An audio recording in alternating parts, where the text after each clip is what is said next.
si Shay. Madalas ako yung campaigner against false solution. Actually, di ba, bago itong termino sa ating lahat, ano ba ang false solution? At particular, ano ang waste to energy? Madalas, ang aking field ay pumupunta ako sa Smoky Mountain, sa Payatas. Nitong mga nakaraan, nakikipag-usap na rin ako sa mga tao sa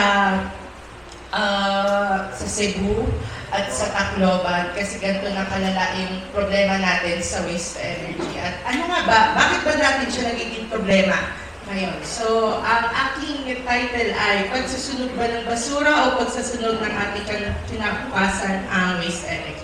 Mula ako sa Eco Waste Coalition of the Philippines. So, nagsimula ang Eco Waste Coalition bilang isang koalisyon na nagsusulong bilang sa isang malinis at malusog na hangin. Ang unang pangalan ng Eco Waste Coalition ay Clean Air Coalition.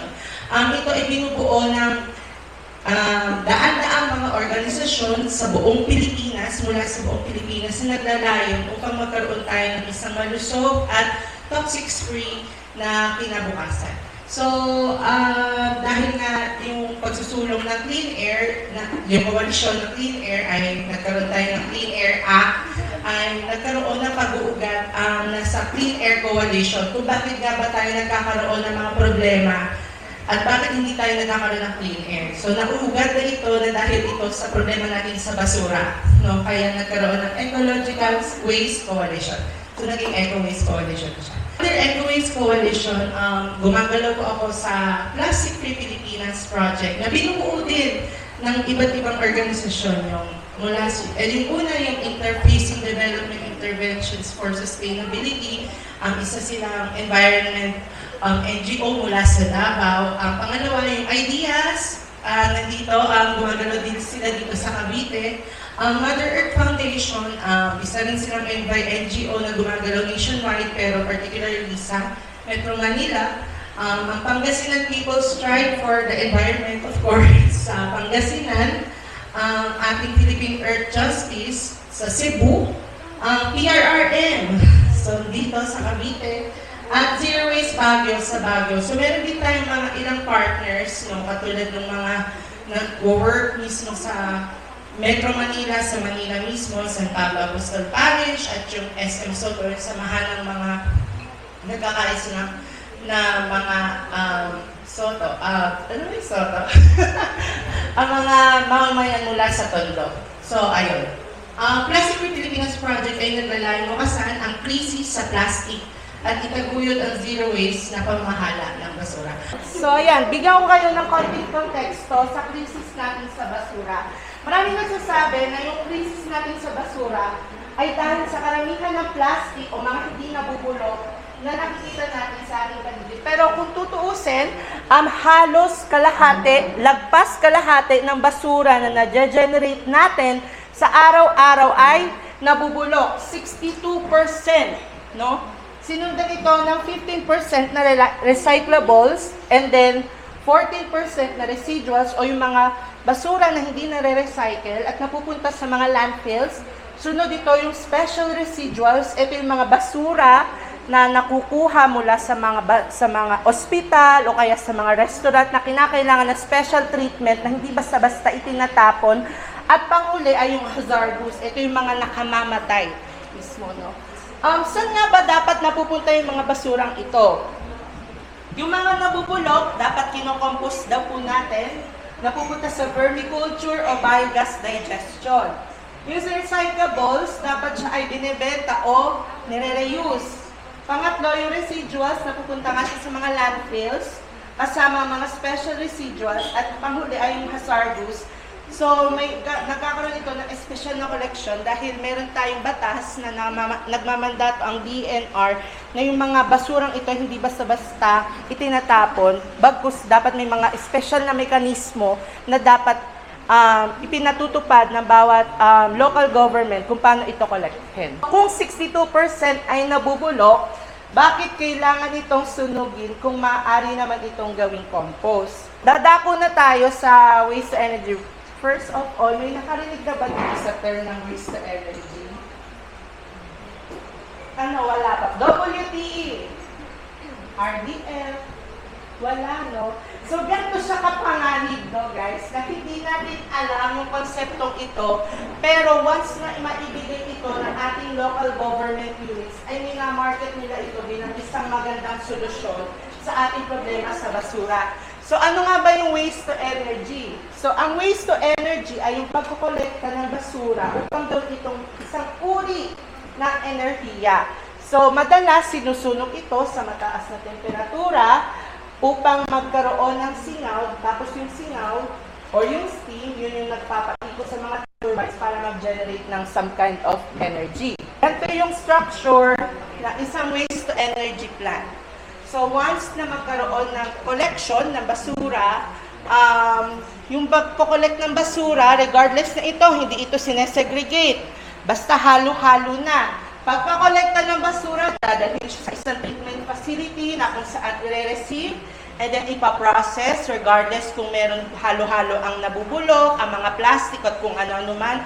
And then susunugin ito gamit ng mataas na temperatura. Regardless kung ano sabihin nila, incineration, liquefaction, lahat yun gumagamit ng mataas na temperatura. So, after ng pagkagaya ng mataas na temperatura, di ba, kapag nagsusunog tayo, nagkikreate ito ng steam, nagkikreate ito ng smoke, ito yung nagpapagana doon sa mga turbine na kung saan yung mga turbine gagana and then mag-generate ng some kind of energy. And then, di umano, yung mga kahit ng energy ito ay pumupunta daw sa mga communities na malapit na itinatayo yung mga WTE plants. Pero, ang katotohanan, pumupunta siya sa power grid. Yung Pilipinas, meron lang tayong national power grid na kung saan lahat na uri ng kuryente na generate ng kahit na anong electrical generating machines ay pumupunta muna sa national grid. At yung national grid, yun yung nagdidistribute ng kuryente. So, kaya kung titignan natin yung hydroelectrical energies na pinoproduce na Maria Cristina Falls o yung mga geothermal energy na for example, na pinoproduce ng Mount Makiling sa Laguna at kung saan man, di ba sinasabi nila yung mga malalapit na communities dun sa mga generating ngayon, konti lang yung, mura lang yung binabayad nila sa kuryente or sila, kapag nagtatayo ng mga ganitong kinds ng generating ay unlad yung communities nila, pero nakikita natin, hindi nangyayari. Kasi nga, yung kuryente na napupunta, na-generate ng mga ganong mechanism, ay pumupunta muna sa national grid. At yung national grid natin, yung nagtatakda kung paano ito i-distribute sa lahat. Kinds ng waste to energy. So, meron tayong tatlo. Una, yung anaerobic digestion. So, yung anaerobic digestion, ito yung nabubulok. So guys, kapag ba may nabubulok, ano yung kind ng gas na napoproduce ng mga nabubulok? Methane. So yung mga nabubulok, di ba, napoproduce siya ng methane. And then, wala naman tayong ginagawa dun, di ba? Normally, kapag in-stir natin yung mga nabubulok, bahala na siya dyan. So, let the natural, the chemical, anything process takes its place. At magpuproduce siya ng natural gas na tinatawag nating methane. So, ito yung kind ng waste to energy na tinatawag nating ligtas. Kasi wala namang kind ng mechanism na nangyayari dito. Na nabubulok na ang mga basura, nagpuproduce siya ng methane na pwede natin gamitin sa iba't-iba nating pagluluto sa bahay. Pwede natin siyang gas sa bahay. Pwede din natin siyang mga heater. So, doon, pwede natin siyang gamitin doon yung methane. So, ayun. So, yung anaerobic digestion kind of waste to energy, ito yung sinusulong natin. Kasi wala ka naman, ito yung natural process na pwede natin pakinabangan lahat. Pangalawa, yung landfill gas recovery. So, kinokolekta naman yung methane na nakatambak doon sa basura sa mga landfill. So, narinig nyo ba yung nangyayari ngayon sa Navotas? Ngayon, sa mga hindi may alam, ngayon ay 2,000 nang nasusunog ang Navotas landfill. No? Kaya siya nasusunog dahil nga tinataya na yung methane na nasa ilalim nito at hindi na recover na maayos. Kaya nahihirapan ng ating local government unit na nabotas na apulahin yung sunog. Kaya yung case, ewan ko kung napapansin nyo, ewan ko kung umabot na sa Cavite, pero sa Metro Manila, sobrang hindi ng case ngayon. Kapag sinasabi ko kapag nangungulangot ka sa isang lugar, doon mo makikita ko malinis yung air quality. Pero doon sa Quezon City, particularly sa Quezon City, sobrang lalangay ng air quality. Kasi nga, 2 weeks na nasusunog yung Navotas landfill. And yung Navotas landfill, hindi lang siya maliit na landfill. Isa siyang mini island. Sa may Navotas. Makakapunta ka lang, nakapunta na rin sila dito, Ochi. Makakapunta ka lang doon through boat.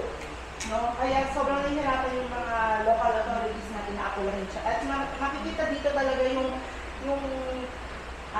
kawalang bahala at saka yung correctness ng ating local, ng ating government. Kasi bakit tayo kantong sa mga ganitong uri ng mga insidente sa mga landfill. Kaya kung mapapansin nyo, yung mga insidente natin sa landfill, sunod-sunod. Ano yung unang insidente natin sa landfill na nangyari? Yung mga major na nangyari ngayon na mga landfill incident, ano yung pinakauna, yung pinaka-worst, yung mga namatay? Sa Cebu, sa Binaliw, ano yung sunod?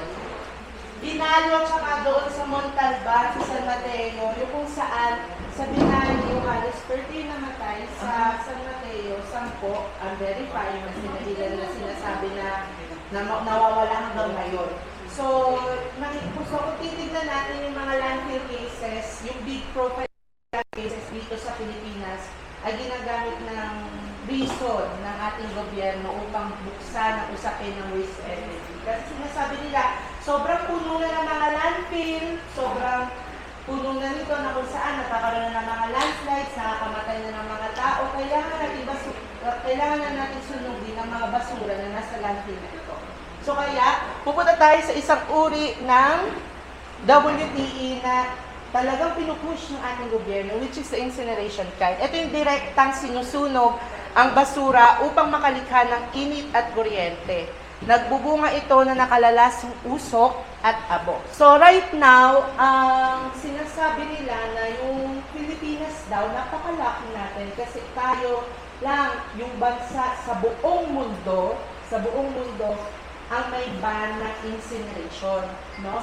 Kaya kung mapapansin nyo, alam mo kung narinig nyo, bawal magsiga sa atin, no? Dahil nakakainis kasi kapag nagsampay ka, bago may siga, amoy suno, amoy usok. Pero hindi dahil doon, guys. Dahil meron tayong incineration ban. Lahat ng uri ng open burning sa ating bansa ay pinagbabawal. Pero sa buong Asia Pacific, meron tayong 1,000 WTE incinerators, no? Karamihan dito ay makikita sa China, Japan, and South Korea. I'm very lucky last week para magkaroon ng conversation dun sa ilang mga environmental defenders na nasa China. At sinabi nila sa amin na karamihan ng mga waste to energy, karamihan ng mga incinerators sa China ay isinasarado na. Halos 75% daw, 75% ng incinerators sa China ay isinarado na. Bakit? Kasi meron ng bagong konsepto ng pagtingin sa basura ang buong mundo. Ewan ko kung nabanggit na sa inyo at familiar kayo sa konsepto ng circular economy. Pilit ko mas nadidiscuss natin siya dito. Pero ito na yung sinasabi nila na bago ngayon, no?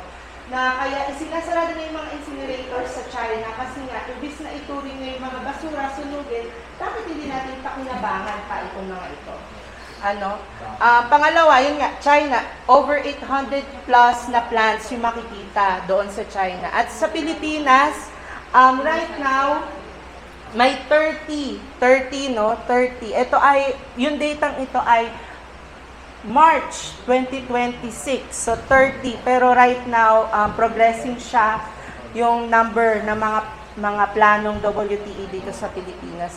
Pangalawa, wala pang ganap na operational dahil sa legal na usapin at pagtutol ng mamamayan. At mahigit 200 billion ang planong investment. So 200 billion pesos yung tinataya upang makabuo ka ng isang WTE plant. Ayan, ang proposed WTE sites here in Luzon, dalawa sa Pangasinan. Ito ay March ito ha, March. Pero ang last namin pag-uusap nung 2 weeks ago, meron ng tatlo na yun sa Pangasinan. Isa sa Tarlac, yung Tarlac ay yung New Clark. And then tatlo sa Metro Manila, dalawa yung undisclosed, isa sa Smoky Mountain, isa sa Cavite. Yung sa Cavite, I think ay yung sa Maragondon daw po. Kasi hindi daw po yung landfill RDF, facility po yun. So kahit ng WTE yun. Isa sa Laguna, sa Calauan, at isa sa Camarines Sur. Tandaan niyo po mga kaibigan, ito po ay March 2026 pa. At ang gobyerno natin ay masyadong aggressive at masyadong mabilis sa pagpo-propose ng WTE. So ayan, yung mga proposed WTE sites. Ayan, mas mabilis naman sa Visayas. Ito po ay data last 2 weeks lang. One sa Bohol, one sa Tacloban, dalawa sa Cebu, isa sa Negros, at isa sa Siargao. Actually, yung sa Siargao ay operating na. Operating na yung sa Siargao. Kahit ng WTE doon ay... Kasi guys, ganito. Naintindihan niyo ba yung konsepto ng waste energy? Yes.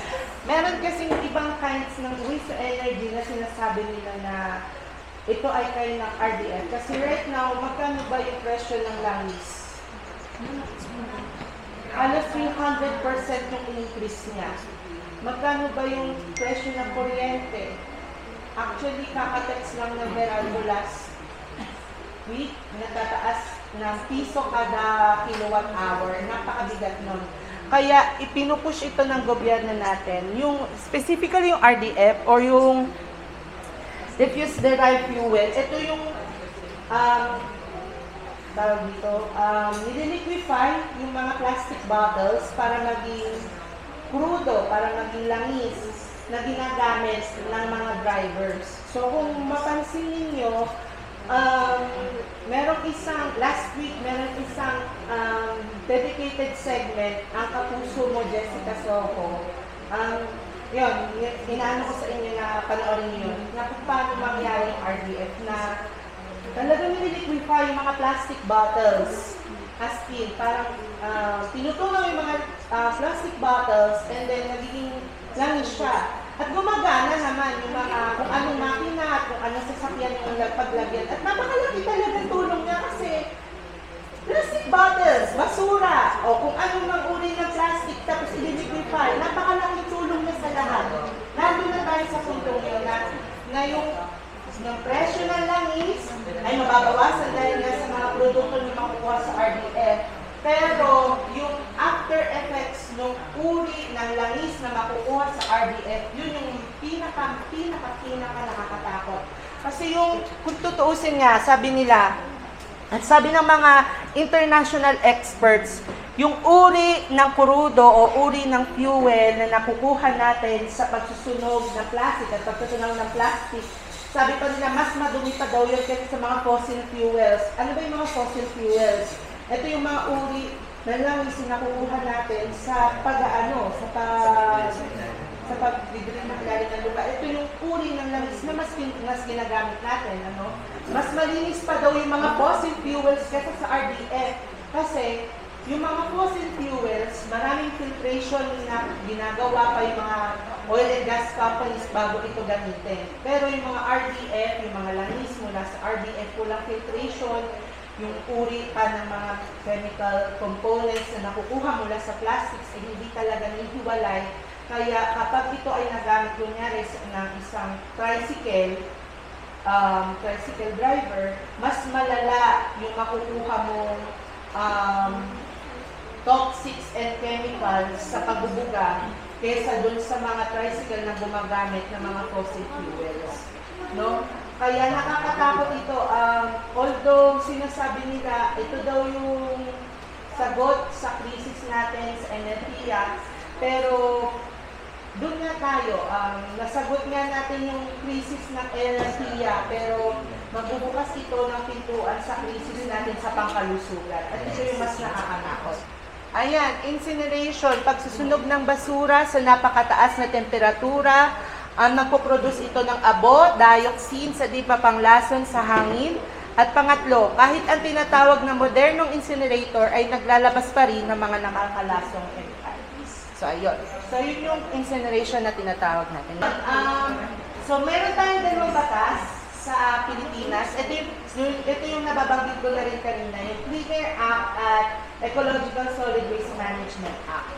So, sinasabi nila na dito lang sa Pilipinas ang merong mga gantong katitibay at saka mas komprehensibong batas. No? Sinasabi nila na napakaswerte daw natin sa Pilipinas, specifically na meron tayong RA 9003 na kung saan mas binibigyan tayo ng leeway at mas specific kung ano yung gagawin natin sa mga basura. Pero nakakalungkot kasi yung gobyerno natin hindi alam, no, kung paano ito i-implement ng maayos. Ang nagkakaroon tayo ng problema sa facilitation na batas na ito. Pero ayun nga, dahil nga yung ating gobyerno ay G na i-open ng waste to energy incineration dito sa ating bansa, konting trivia lang na ang pumirma ng RA 9003 ay si Gloria Macapagal Arroyo, si GMA. Right now, siya din yung nag-amend ng ating batas. So, alam niyo ba yung konsepto ng amendment? Konsepto ng amendment, kasi meron dalawang section sa 9003, yung section 20 at section 48. Ito sinasabi nitong dalawang to na bawal ang incineration sa ating bansa. Pero ngayon, dahil nga pinupush ng ating gobyerno na magkaroon ng mga waste to energy incineration sa ating bansa, layo ng amendment na inintroduce mismo ni Gloria Macapagal Arroyo na alisin ang dalawang ito para magkaroon ng incineration sa ating bansa.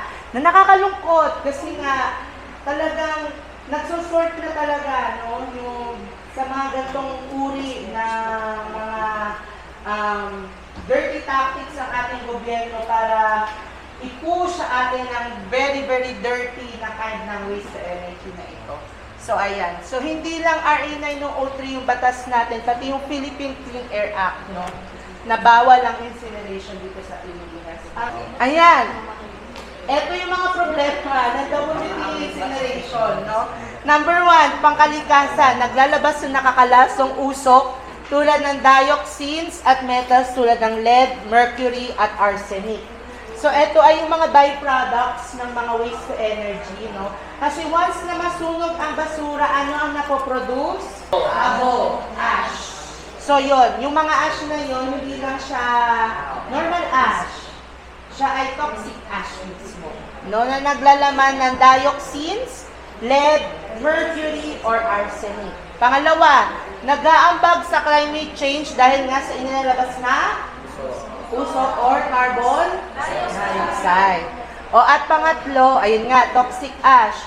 So yung sinasabi nila, kapag nasunog natin yung mga basura gamit yung waste to energy incineration, wala na tayong basura, pero yung napoproduce na mga ashes, panibagong uri yun ng basura.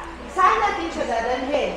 So nag-create lang tayo ng bagong uri ng basura na mas toxic pa. Ano?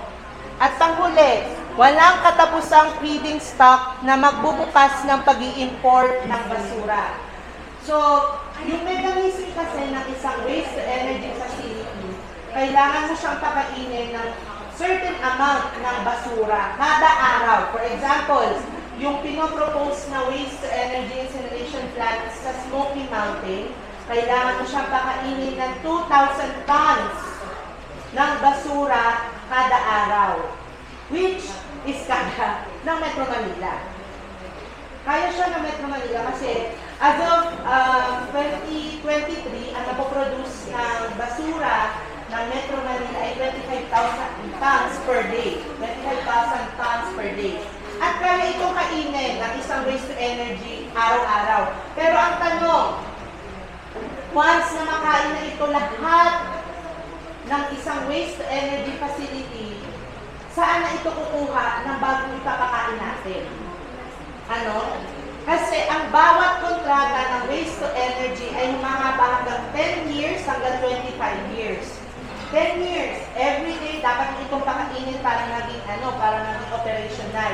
Pero once na maubos, kunyari for example, ang napoproduce lang ng isang lugar, for example, ng Cavite ay 400,000 tons per year. Pero ang kayang kainin ng waste to energy facility na itatayo, for example, sa Maragondon, ay 30,000 tons per day. So, kaya nang ubusin ng 400,000 tons na kaya ipunin na buong Cavite sa isang linggo, kaya niyang ubusin ng isang waste to energy sa isang buwan. After nun, saan nakukuha ng ipapakain ang Cavite sa kanyang waste to energy facility?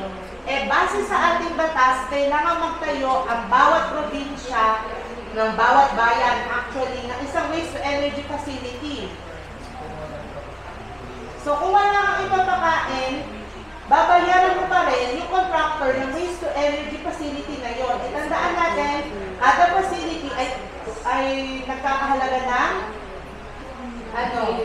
200 billion pesos to operate and to construct.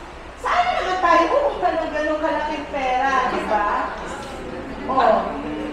Dahil dyan, magbubukas ito ng panibagong ng isang nakakabili na way, kundi mag-i-import tayo ng basura galing sa Australia, sa Amerika, at sa mga kalapig nating bayan. So, ito yung mga mahalagang punto. Matatapos na tayo, yes!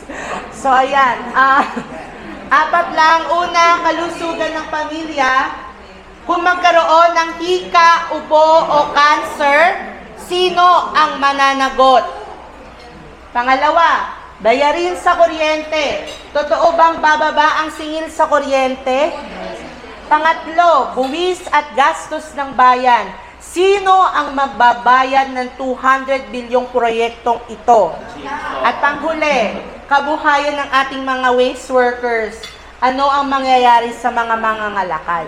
So, ito yung mga mahalagang punto na dapat nating tandaan kapag meron mga sa lugar natin na pinopropose yung ating mga local government units natin na waste to energy facility. Ito yung sinasabi, di ba? Kapag tinatanong, bakit ba? Ano yung solusyon sa krisis natin sa basura? Ito, number 1, mahigpit na segregation sa bahay pala. Tandaan nyo mga kapatid sa kapanalig, mga kapwa ko kabilenyo, halos lapas sa kalahati ng ating basura ay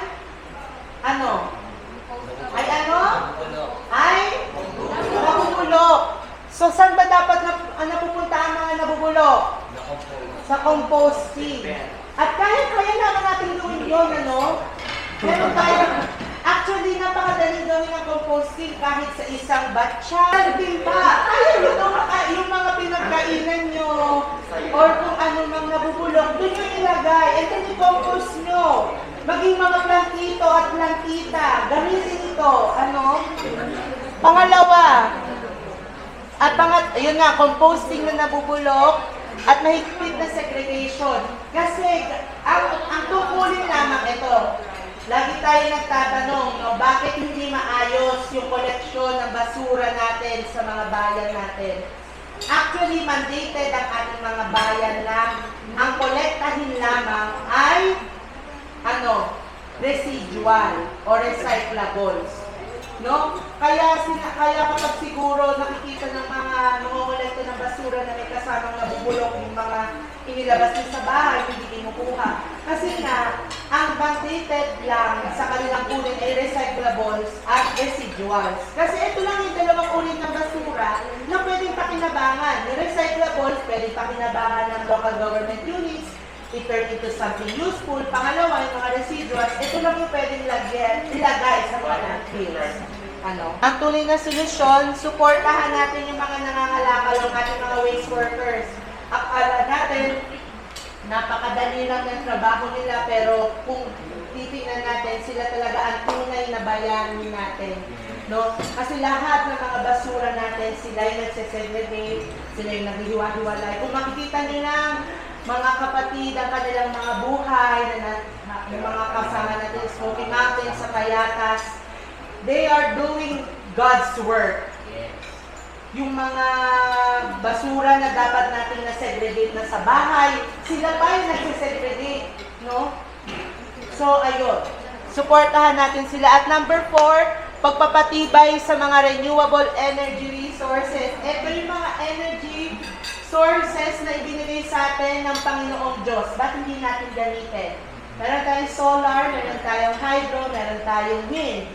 Actually, isa sa mga pinupush ngayon na isang renewable energy source ay hydrogen power, na kung saan hina-harness yung energy from hydrogen upang maka-generate ng electricity or any other kinds of energy, which is renewable at hindi nag-require ng incineration o pagsusunog. Hindi sinusunog ang problema, inaayos ito mula sa pinanggagaling. Anyway guys, so my name is Gabriel Donatas Jr., but you can call me Gab. I'm the founder of a movement on media and information literacy. Are you guys familiar with? Let's go to the next slide. So, ano ba yung pwede natin matanong sa inyo? I have a question. Ang second ko question is, nakatanggap ka na ba ng forwarded message na sa tingin mo ay peke this year? Ano yun? Sige nga. Ano yung feeling mo peke? At paano mo siya binarify na peke? Kasi po sa social media po kasi marami po talaga nagpo-forward po ng message. At ang isa po doon is yung chain message po na ipasa mo to sa 20 na tao kundi mamamatay mama mo. Ganun po. So nalaman ko pong peke po siya kasi first of all, hindi po siya totoo kasi wala namang credible sources. Ayan. Tapos second po, hindi rin po tiyak po kung saan po talaga siya galing. Kasi baka po gawa-gawa lang po yun ng tao, baka ginagamit lang po nila yan, panakot ng tao. Exactly. At saka hindi naman sila Diyos, di ba? So paano nila masasabi na end ng life ng mamba yun? Dahil hindi ka lang nag-share ng fake news. So ito yung journey to digital literacy. So we will try to answer all of this as we go along our presentation. So ang goal natin is to have a reassessment of our digital literacy knowledge, right? Kasi alam naman natin na nag-MIL na kayo sa senior high. So, sobrang basic na lang ito. Actually, even may mga experts may mga experts na nag-share ng fake news minsan. Di ba? So, wala talagang guarantee sa mundo ng digital literacy. Minsan, ang tinawag mong expert na share ng fake news. Gano'n. Meron din mga tao na walang knowledge or like supposed training on fake news, pero sila pa yung marunong mag-triangulate. Yung mag-triangulate ng sources. Okay, mag-warm up muna tayo. Let's try to answer these questions. What is digital literacy? A, B, C, D. Pile. Which is? Okay, mahaba na how to access and communicate information online. Wala pang dinigets pala natin to, pero mukhang tama naman. So ngayon, pakibuklat na inyong mga worksheets and put your name and the date and then choose a character for yourself. So ang first natin i-fill out is mag-reflect muna kayo sa sarili ninyo. Sino yung top sources of information ninyo? Who are your top sources of information? Yung nanay nyo ba? Yung kapitbahay nyo? Yung best friend nyo? School, teacher? Or crush? Sino? Jowa? Ilagay nyo na doon sa top 3. Kasi gusto natin malaman kung ano yung media consumption habits ninyo.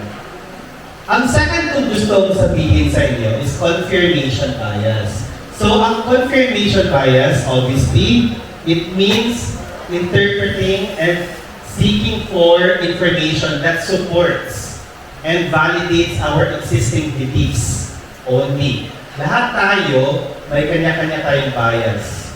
Example, sino bias mo? Ikaw. Sino bias mo? Kahit sino. Yung parang pag sinabi niya, maniniwala ka. Di ba yan, Bini? Bias na ang Bini, okay. So, ibig sabihin, kapag may mga events, ang Bini, kung pinapalo niya, bias niya yun.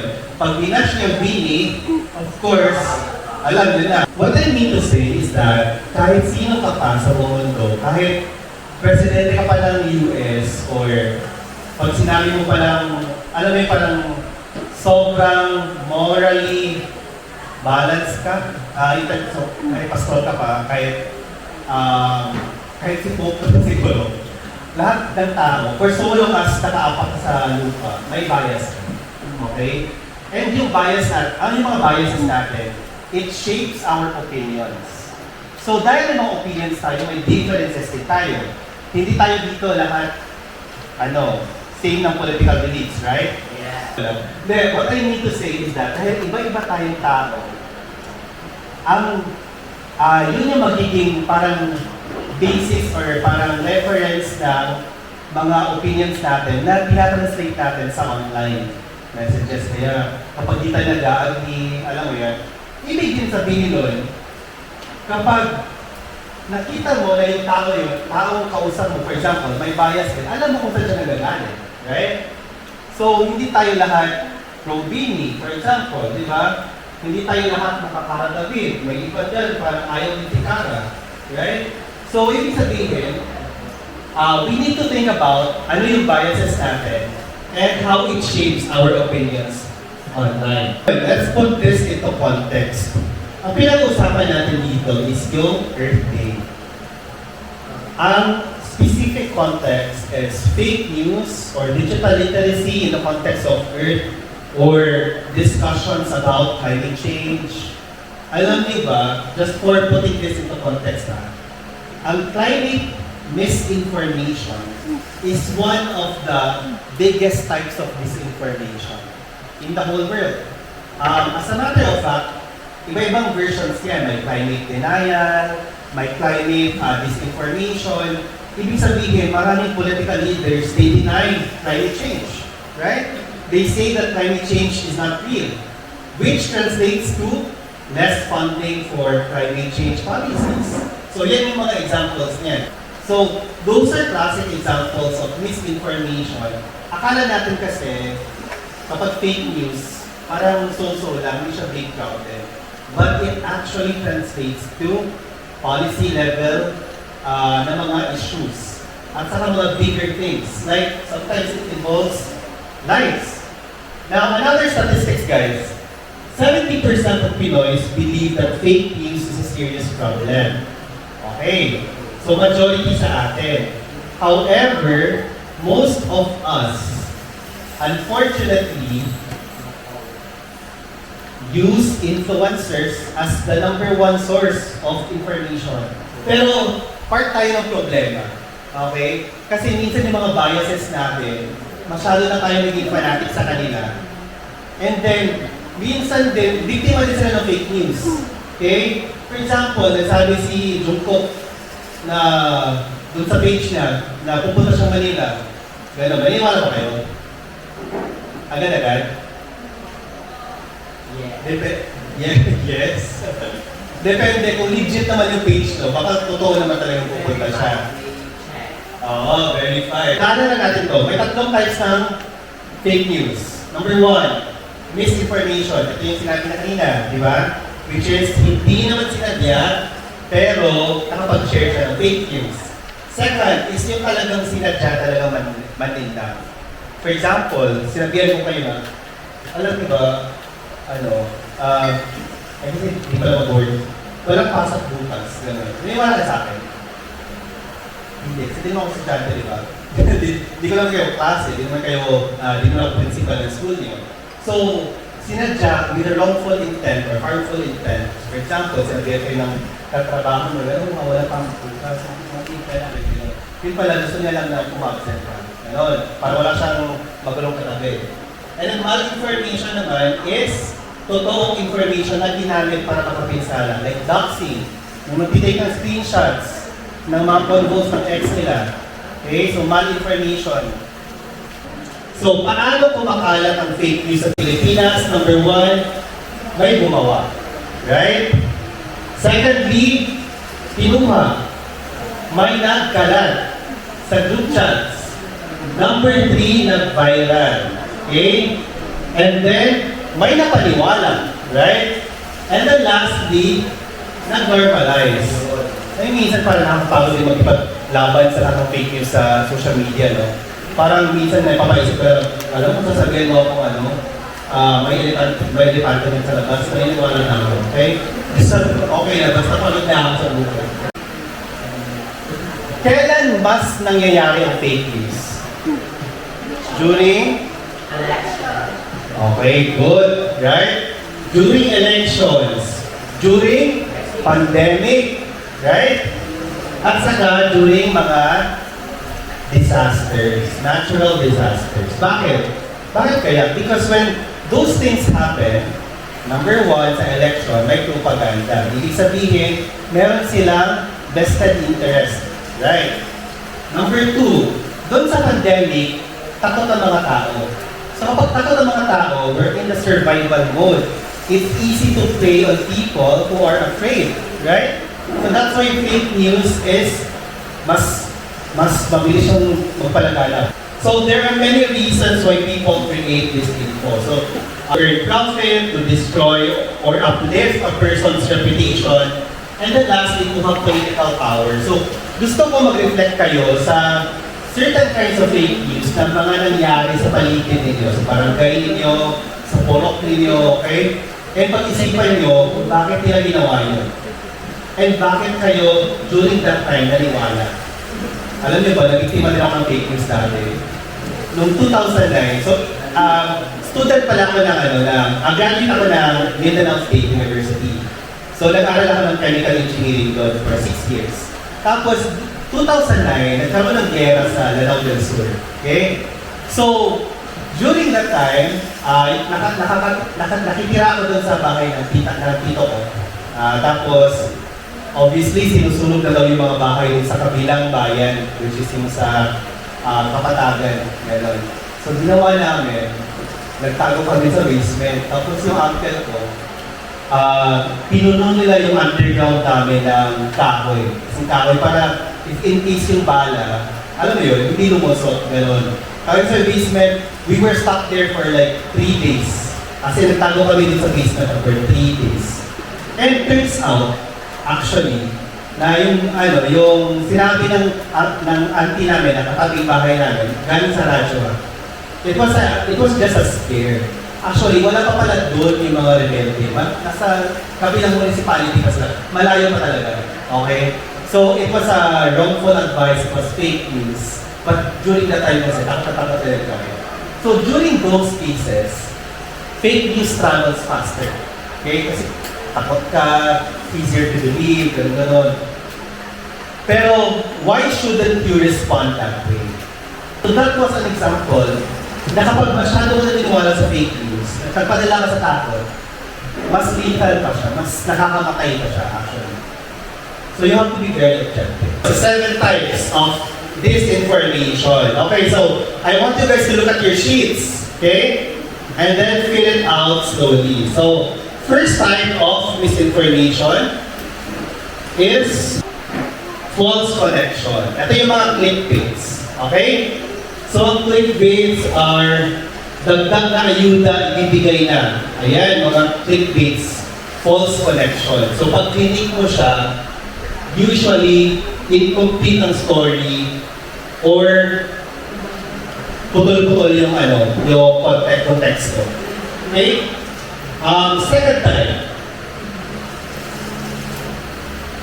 So sabi dito, Rafi Tulfo plans to pilot helicopter even if he doesn't know how. Okay? So sensically possible ba to? So this is what we call satire or parody. But do you guys know, marami pa yung Pinoy na niniwala sa ganitong dahil ang satire, hindi siya dapat in-explain at all. Okay? Okay, number 3. This is an example of what we call imposter content. During elections, madaming mga let's just say fanatics ng certain politicians na ginagamit nila yung mga celebrities to supposedly say something in support of their politician of choice. So, apparently, nangyari yan, a lot of them happened during 2016. So, imposter content, and actually, I'm not even sure kung patay na to by the time 2028. Kasi mukhang bumabalik na naman ito ng mga ganitong types of content with the rise of AI. Okay, number 4. Manipulated content, ito na yung mga false information talaga. Yung flag na, Philippines, nasa moon, okay? Do you think nangyari na ito? Wala pa naman, di ba? Right? Okay, so this is something that you can easily fact check. This is manipulated content. And with the rise of AI, this is even gonna get worse. So, deepfakes, AI content, yan yung mga recent trends. Okay, number 5. Number 5 is false content or false contents. So, dito, ang example is, mga bangkay na nakita sa Iligan, dulot ng pagbaha ng Bagyong Odette, kahit hindi pa ito nag-landfall. Okay? Posible ba yun? Na may mga bangkay na, bago pa na-landfall yung bagyo. Hindi ba? Di ba? So, it's out of context, which can change the meaning of a story and deceive others. Okay, number 6. Fabricated content. Okay, so, ang example dito is, Mami Junisha pumanaw na Manny Pacquiao at GP, halos mamimatay sa nangyari. Patay na ba si Mami Junisha? Hindi pa, di ba? So, minsan pinapatay ang mga taong buhay pa. So, this is also a recurring type of content na dapat natin i-address. And number 7, misleading content. Ito yung tinatawag na framing. So, maling framing ng media. For example, tingnan na yung nasa picture dyan. Hijab wearing lady parading fake name caught with 465 kilos of drugs. Bakit siya misleading? So, ang media framing is one issue na always in discussion. No? Kasi, for example, tama ang sinabi niya, no? Hijab wearing ang context. Bakit? May pinaraman ba yung pag-suot niya ng hijab dyan sa allegation ng drugs? Di ba wala naman, right? Pero minsan kasi ginagamit ng media yung ganyan tactic to reinforce a certain message, right? Even though aware na tayo that fake news exists, sobrang polluted na talaga. Actually, hindi na natin alam sino pwede paniwalaan. Alam niyo ba, meron sila sinasabi na there will be rise of parang communities. Darating ang point na mawawala na talaga yung trust natin sa media, sa gobyerno, so paniniwalaan na natin yung immediate community natin, yung family, yung best friend natin, gano'n. So there are some studies that were done on that one. Pero many of us share false information by mistake. And if ever that happens or done by your family member, lolo mo, lola, do not penalize them. Okay? What you will do is, anong gagawin nyo? Ibabash ba? Hindi po. Ano? Educate them. That's correct, right? So, minsan talaga na nadala tayo yung emosyon natin na talagang, pampobo talaga nila ng lola. Tapos, bakit? Na-educate mo ba siya, di ba? Hindi naman, di ba? Gawin mo lang first step. So, ito, another problem dito, itong AI. Ang hirap na talaga mag-detect ng fake ngayon kasi alam mo minsan si Lola Aida sa TikTok, parang ano na siya, parang totoo na din siya. So ngayon, after all of this, ang tanong, anong gagawin? Right? Kasi kanina pa, puro pa yung problema eh. Anong gagawin?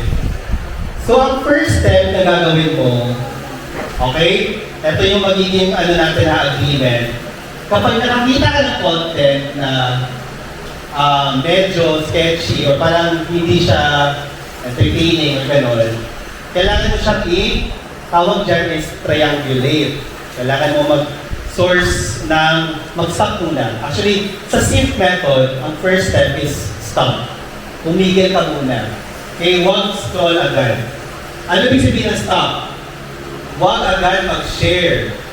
Just because nandyan yung share button, doesn't mean i-share mo na agad yun sa nanay mo. Okay, mahal mo, punta tayo LU. Ganon.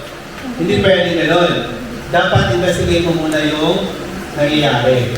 Which leads us to step number 2. Investigate. Okay?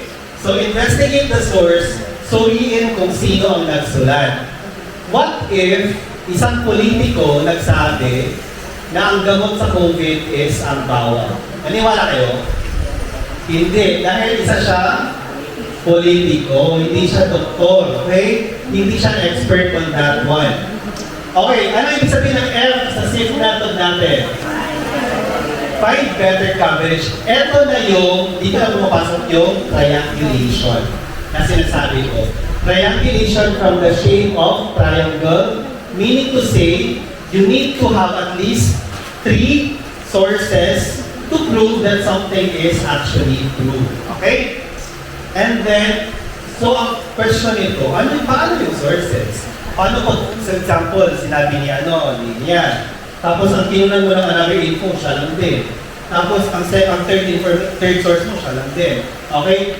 Pag sinabi natin iba-ibang sources, example, sinabing walang pasok, sinabi ng kaklase mo walang pasok bukas. Dapat yung next source mo, teacher mo. Ibang level ba? Okay? Or for example, ang ika-third mo na source, yung school bulletin board niyo. Ganon, meron siyang leveling. Okay? Yun yung tinatawag na triangulation. Okay? So obviously, kung talagang parang hindi ka pa sure, pumunta ka sa website ng LGU ninyo, kung may announcement pa.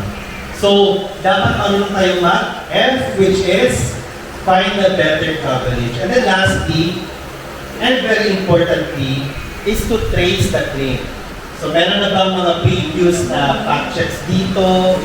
May mga nangyari na ba ito in the past? Ganon, okay?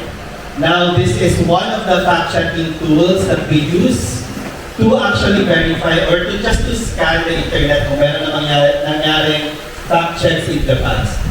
Okay? So yan lang, step 1, go to Google Fact Check.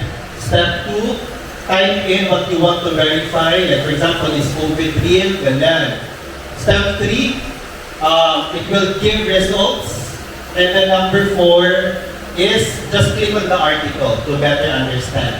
True or false tayo. I will flash various things that you can check to discern if a news story or post is true. Click the letters that correspond to the items that you think should be checked. How do we know if the news article post is real or false? A, B, C, D. Okay, let's see. Correct answer is A, B, D. Ngayon, ang tanong, mag-practice muna tayo kasi meron na akong exercise sa inyo. Fake or totoo? Ang pag-recycle ng basura ay nagdudulot na mas maraming polusyon kaysa sa landfill. Peke! Bakit? It's the other way around. It's the other way around? Okay. Any objections? Hindi pag-recycle. Ang hindi pag-recycle ay nagdudulot ng mas maraming polusyon kaysa sa landfill. Okay, next. Ang answer dyan is peke. Okay, common sense will tell us that recycling is still a better way to go. Even though meron mga meron ding energy na incurred by recycling, it still overwhelms the negative effects of landfills. Diba? Okay, next. Pilipinas ang ikatatlo sa... Ay, sa doon natin. Ano ba yun? Okay. Pilipinas ang ikatatlo sa pinakamataas na nagambang ng ocean plastic sa buong mundo. But this is actually real. Do you guys know that we have some of the most, actually, doon sa chart na nakita ko, most polluted river systems in the whole world. Diba? So, alam niyo ba yun? Grabe, no? Grabe yung, pinakaya mga Pinoy. Bakit naging ayan, so ito lang yung mga pinaka-importante guys. Stop before sharing, report fake content, verify your sources, and speak up kindly. Kahit na, let's just say, may mga kamag-anak kayo na nag-share ng fake news, be gentle to them. Okay? Madaling sabihin, no, be gentle to them. Kung talagang nakakainis sa talagang, diba? Minsan sarap talagang mag-bash din ng mga kapamilya. since tayo naman na mas nakakaalam sa kanila, we need to do the better job in terms of educating our family members. Alam ko na mahirap siyang gawin, lalo na kapag mga politika na yung mga pinag-uusapan. Pero, habaan na lang natin yung patience natin ng konti. Okay? And, again, understand natin kung saan sila nagagaling. Confirmation bias. Okay, next slide. Okay, always remember this, guys. This is our framework for digital literacy or digital citizenship. Our ideal digital citizen or a smart digital citizen, we call him Digitalino. Okay? So, respectful, knows how to respect other people online, critical thinker, yes, self-aware, stands up for what is right, uses the technology for good, and also is a safe person for others. Okay, next. So you can now create or write your pledge. Diyan sa worksheet ninyo. And once you're done, send it to me. Give it to me. Okay, write your pledge. Kahit isa lang, isang pledge lang. Okay, that will be your final activity, guys. Write a pledge to yourself on what could be one thing that you can change about your behavior online. Okay? Or one commitment that you can actually do online to become a responsible digital citizen. Okay, so this is the last slide, guys. Again, remember, ang katotohanan ay hindi na kailangan ng viral post para maging totoo. Okay? The truth will stand by itself, but our job is to become a safe and responsible digital citizen. Okay, thank you so much, everybody, and have a great morning.